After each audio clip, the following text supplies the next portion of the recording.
On doit en avoir peur si on le maltraite, on doit en avoir peur s'il est mal équilibré, on doit en avoir peur s'il ne fonctionne pas bien au niveau de nos intestins.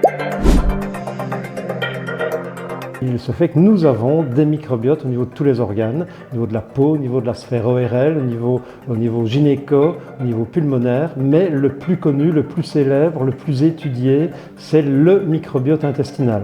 Alors, est-ce grave ? Oui, ça peut être grave s'il est en mauvaise santé, s'il est déséquilibré, parce que ça peut entraîner des répercussions, parfois sous forme de maladies chroniques potentiellement sévères. Mais le microbiote n'est pas une maladie, c'est ce que j'appelle avant tout notre atout santé numéro 1.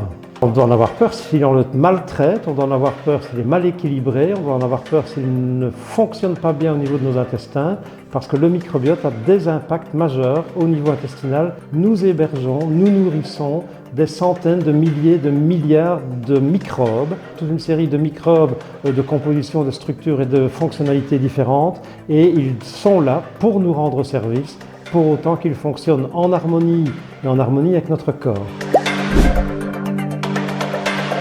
Le microbiote, ce sont donc des bactéries principalement. Il y a d'autres microbes, mais c'est principalement des bactéries qui sont les principaux acteurs de cet écosystème intestinal, comme on dit. Alors ça sert à plein de choses. Ça sert d'abord à faire fonctionner notre intestin à travers la production de substances chimiques qui interviennent notamment comme source d'énergie dans nos cellules intestinales. Le microbiote sert à digérer en partie nos aliments. Le microbiote sert également à potentialiser ou au contraire à atténuer l'effet de certains médicaments. C'est très mal connu, c'est relativement récent, mais c'est un sujet en pleine expansion et qui mérite d'être pris en toute considération.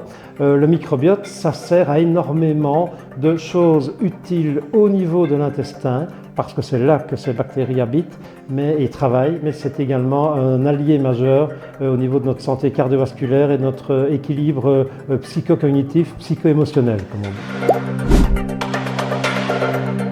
Il y a des symptômes atypiques. Il y a un terme générique qu'on connaît depuis des dizaines d'années. On parle du syndrome de l'intestin irritable, du syndrome du côlon irritable. C'est ce que j'appelle un non-diagnostic. C'est un grand fourre-tout, un grand sac dans lequel on met des plaintes de type douleur chronique, récurrente, intermittente, ballonnement, flatulence, diarrhée, constipation, alternance de diarrhée et de constipation. Donc des plaintes parfaitement spécifiques. Mais ces gens sont en souffrance. On leur a dit, écoutez, ce n'est pas grave, vous n'avez rien, ne vous tracassez pas.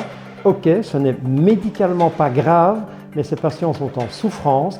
Et je dirais que les analyses modernes, dynamiques et fonctionnelles du microbiote nous ont permis d'avoir un nouveau regard, un regard relativement neuf et surtout dynamique sur cette pathologie qui est très fréquente, ce syndrome de l'intestin irritable. Il y a des symptômes, des signes d'appel, mais qui ne sont pas des signes d'appel microbiote. Mais nous devons de creuser ce qui n'a pas nécessairement été fait sous l'angle anatomique, lésionnel, et les analyses du microbiote peuvent nous rendre service à cet égard. Donc, probiotiques, ce sont des bonnes bactéries dont l'administration chez l'homme confère un bénéfice santé. La plupart du temps, ce sont des cocktails de différentes espèces, de différents genres, de différentes souches de bonnes bactéries. Tant qu'à faire, autant qu'elles soient les meilleures possibles, supposées meilleures en tout cas. Et donc il y avait une course un petit peu aux milliards de bonnes bactéries pendant des années, depuis le début et toujours maintenant. C'est en train de bouger, les lignes sont un peu en train de bouger. Ce n'est pas la quantité qui fait le bonheur de notre paroi intestinale, c'est la qualité de fonctionnement des souches que nous avons ou que nous ingérons en complément. La plupart des probiotiques n'ont pas été testés quant à leur capacité d'aider à entraîner une amélioration de la situation clinique de tel ou tel patient. Ce qui est beaucoup plus pertinent, c'est plutôt de donner les composants chimiques que produisent naturellement nos probiotiques. Il y a une espèce de révolution qui se met en marche avec la commercialisation d'une monosouche en très très petite quantité, mais qui est hyper productrice du principal métabolite, donc du principal produit chimique d'origine de notre microbiote. Si vous donnez des probiotiques pendant quelques jours, quelques semaines après, ils ne sont plus là. Et s'ils n'ont pas, pendant ce temps-là, pendant le temps où vous les avez pris, s'ils n'ont pas entraîné une bonne production des produits chimiques indispensables, je ne dirais pas qu'ils ne servent à rien, mais ils ne servent quand même pas à grand-chose. On a cru qu'il fallait véritablement ensemencer notre paroi intestinale en donnant 5 milliards, 10 milliards, 50 milliards de bonnes bactéries par jour. C'est bien, sauf qu'on s'est rendu compte, notamment avec les analyses fonctionnelles que j'évoquais, on s'est rendu compte que quantité ne rimait pas avec qualité.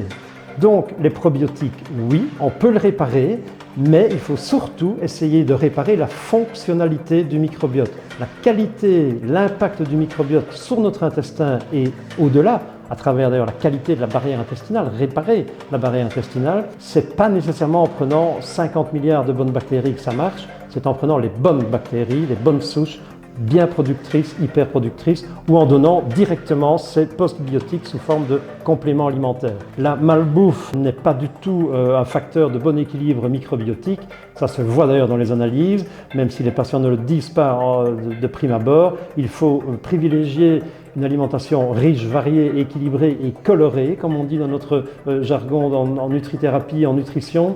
C'est quoi une alimentation riche, variée et colorée? C'est un peu l'idéal de l'alimentation méditerranéenne. En mangeant mieux au quotidien, en évitant des médicaments inutiles, en évitant le stress, en évitant les excès d'alcool, de tabac, parce que tout cela malheureusement a un impact sur la qualité fonctionnelle du microbiote, en évitant des rythmes de vie un peu décalés, un peu désynchronisés, parce que notre microbiote aussi, il a ce qu'on appelle un rythme circadien, c'est-à-dire que le rythme veille-activité, le microbiote, il en tient compte. Et par exemple, une des formules du jeûne très à la mode, le jeûne intermittent, la formule la plus simple, c'est le jeûne de 16 heures, c'est-à-dire qu'on termine en théorie le dernier repas vers 20 heures, on remange le lendemain à 12 heures, on ne consomme plus rien sauf de l'eau, enfin des choses non agressives pendant ces 16 heures, eh bien ça permet de faire un véritable reset, ça met notre microbiote au repos parce qu'il a des fonctionnalités importantes pour notre digestion. Et certaines mauvaises nuits qui suivent un repas riche, bien arrosé, bien gras, avec une qualité de sommeil qui est souvent un peu déplorable, ce n'est pas que le foie, c'est la digestion, comme disent les gens, et notre microbiote est véritablement un important acteur de cette bonne ou mauvaise digestion.